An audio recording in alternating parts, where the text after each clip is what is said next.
কিন্তু আমাদের তিতুমির বিশ্ববিদ্যালয় এমন একটা পরিণামে সমস্ত ক্যাপাবিলিটি থাকার পরেও আজকে 27টা বছর তারা আমাদেরকে এক ধরনের আশ্বস্ত করে আজকে আমাদের একটা চূড়ান্ত রূপে নিয়ে আসছে, কিন্তু এই জিনিসটা কোনোভাবে কাম্য ছিল না।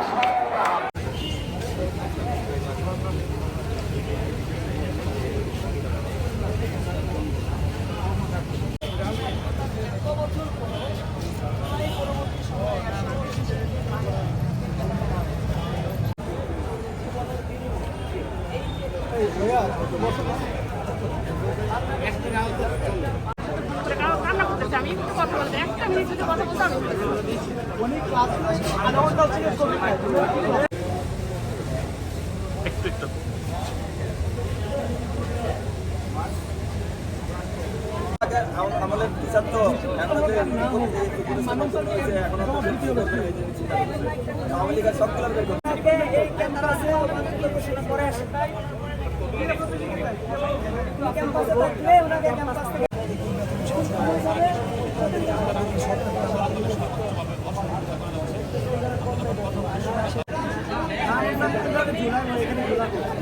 সবাই যান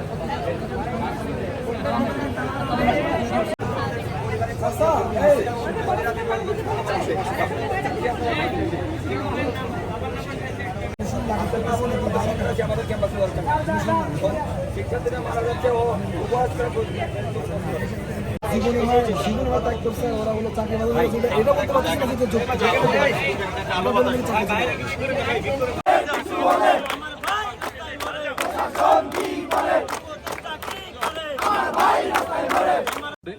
এই কর্মসূচি এরকম ঘোষণা আসতে পারে যে হয়তো নোয়াখালী ব্লকেট এবং রেলগেট ব্লকেট এরকম আসতে পারে। 18 নম্বর যেভাবে আমরা কর্মসূচি দিয়েছিলাম এই কর্মসূচির মাধ্যমে কালকে আমরা জানান দিব সারা বাংলাদেশকে যে আমরা তিতুমির কলেজ যে আমরা দমে যাইনি, আমাদের যে আন্দোলন এটা যৌক্তিক দাবি ছিল, এই আন্দোলনটা যৌক্তিক আন্দোলন এবং সরকারের দ্বিচারিতা এখানে স্পষ্ট।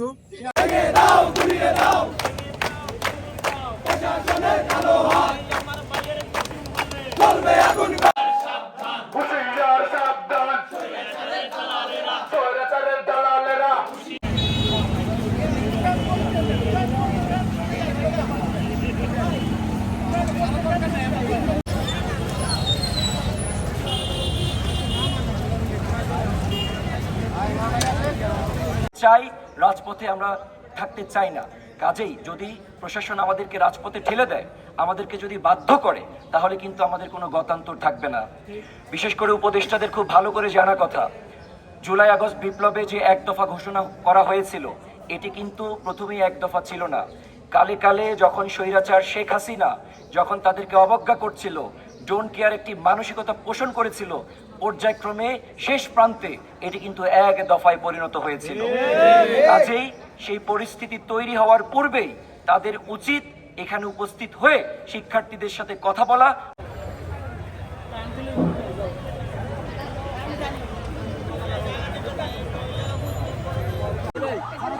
মোবাইল নিছে